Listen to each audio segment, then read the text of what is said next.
Hello dear students, उम्मीद करता हूँ आप सब लोग खैरियत से होंगे। और हमारी इस न्यूमेरिकल की जो सीरीज़ पैरेलल के न्यूमेरिकल है उसकी ये तीसरी वीडियो है। इससे पहले मैं 2 वीडियो लेक्चर जो हैं वो आपको डिलीवर कर चुका हूँ। तो आज इस तीसरी वीडियो के साथ हमारी एक्सरसाइज जो है वो इख्तिताम पजीर हो जाएगी।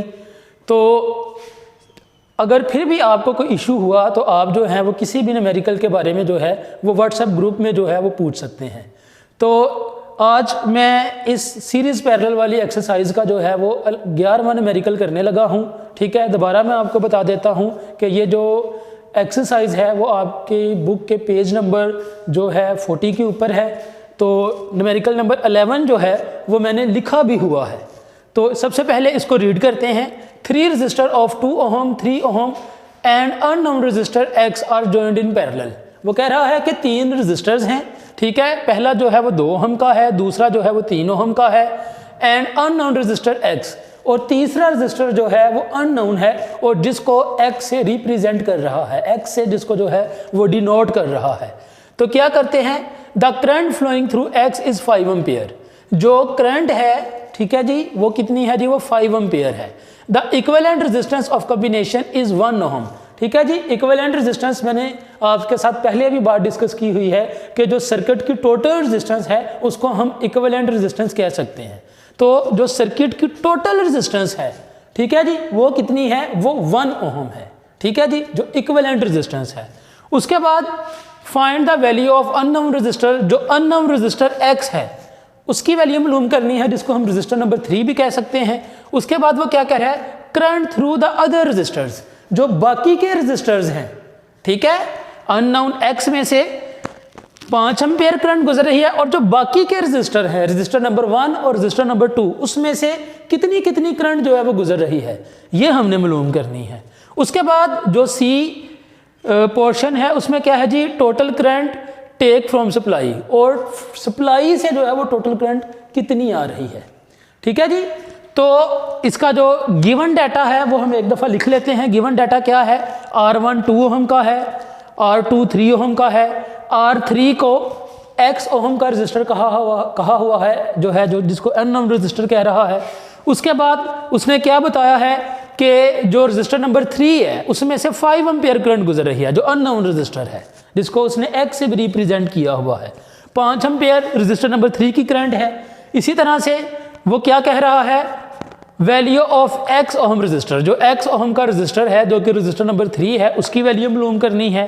ठीक है जी, उसके बाद वो क्या कह रहा है, current through the other registers, और जो बाकी के रजिस्टर्स हैं उसकी करंट मालूम करनी है। ठीक है, यानी कि रजिस्टर नंबर 3 की करंट दी हुई है उसने 5 एम्पियर, और बाकी के रजिस्टर कौन से हुए, रजिस्टर नंबर 1 और रजिस्टर नंबर 2, उनकी करंट हमने मालूम करनी है। उसके बाद टोटल करंट कितनी है वो हम मालूम करेंगे। ठीक है, तो जबकि टोटल रेजिस्टेंस जो है उसने 1 ओहम दी हुई है। ठीक है जी, तो गिवन डाटा और रिक्वायर्ड डाटा हमने लिख लिया। यहां से जो है वो रिक्वायर्ड डाटा का पोर्शन शुरू हो जाता है।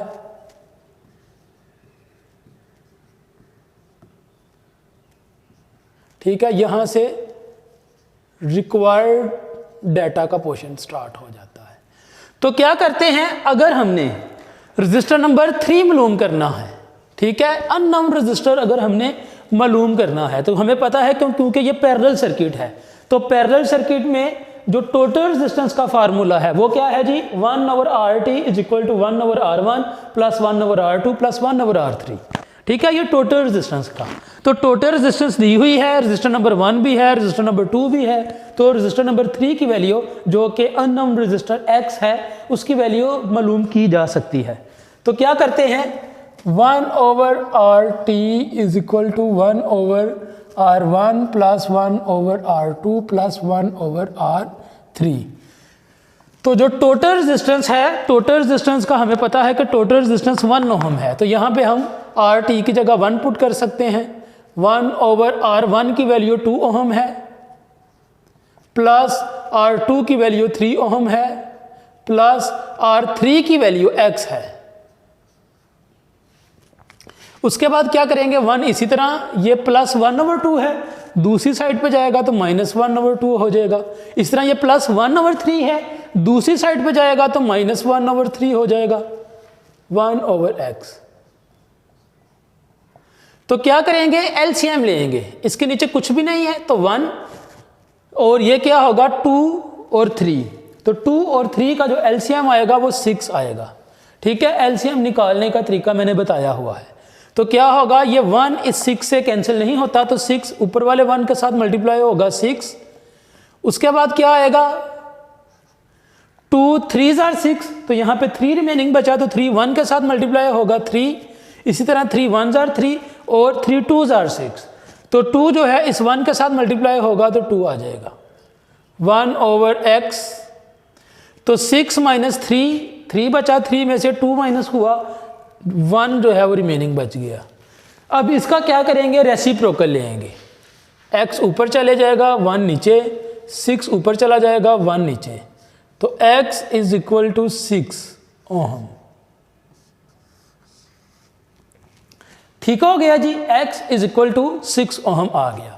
उसके बाद हमने क्या करना है कि जो बाकी रिमेनिंग रजिस्टर्स हैं, जो रजिस्टर नंबर 1 और रजिस्टर नंबर 2 है, उसकी करंट मालूम करनी है।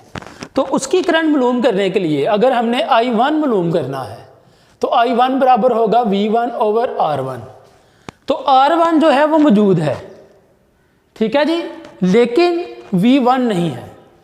ठीक है, पहले रजिस्टर के अक्रॉस अगर वोल्टेज आ जाए तो क्या होगा, किसी भी रजिस्टर के अक्रॉस वोल्टेज आ जाएंगे। ठीक है, यहाँ कह लें कि रजिस्टर नंबर 3 के अक्रॉस वोल्टेज आ जाए तो वही वोल्टेज जो है वो रजिस्टर नंबर 2 के अक्रॉस होंगे, वही 3 के अक्रॉस होंगे, वही जो है वो टोटल वोल्टेज होंगे। ठीक है, क्योंकि ये सर्किट जो है वो पैरेलल है। तो हम पहले भी डिस्कस कर चुके हैं कि पैरेलल सर्किट के जो वोल्टेज होते हैं वो तमाम रजिस्टर्स के इक्वल होते हैं। ठीक है जी, हर एक रजिस्टर के वोल्टेज जो है वो सेम होते हैं। जितने पहले रजिस्टर पे वोल्टेज होंगे उतने ही दूसरे पे होंगे, उतने ही तीसरे पे होंगे, उतने ही जो है वो सर्किट के टोटल वोल्टेज होंगे। तो अगर हम किसी भी रजिस्टर के वोल्टेज मालूम कर लेते हैं तो वो हमारे पास तमाम रजिस्टर्स के वोल्टेज आ जाएंगे। ठीक है जी, तो क्या होगा,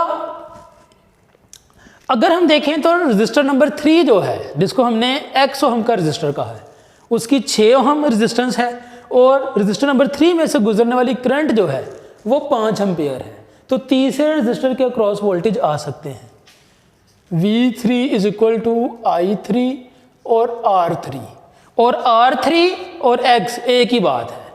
ठीक है जी, तो यहाँ पे हम क्या करेंगे, I3 जो है वो 5 एम्पियर है और R3 कितनी है, R3 जो है वो हमने मालूम की है 6 ओहम। तो यहाँ पे 6 पुट करेंगे तो क्या आ जाएगा, 5 6 कितना आ जाएगा जी, 30।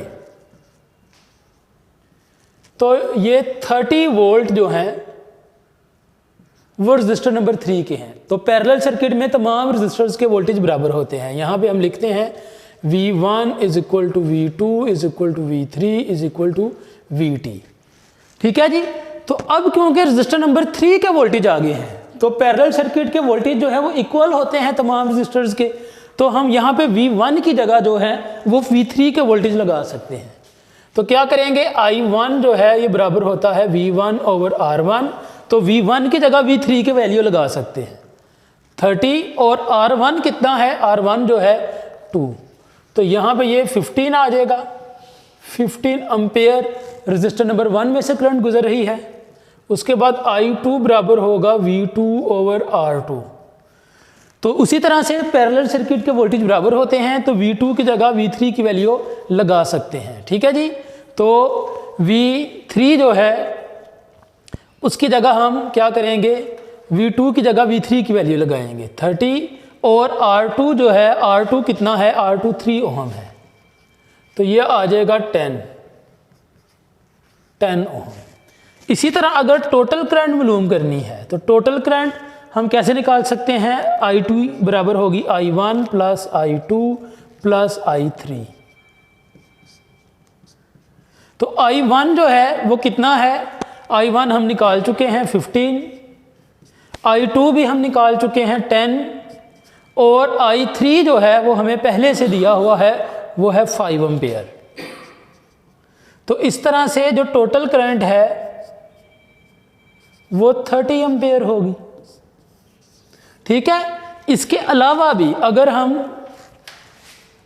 आई टी जो है वो बराबर है we T over R T. तो इससे भी हम टोटल करंट मालूम कर सकते हैं, ठीक है, क्योंकि टोटल वोल्टेज वही होंगे जो V3 है 30 और आर टी कितना है 1 है।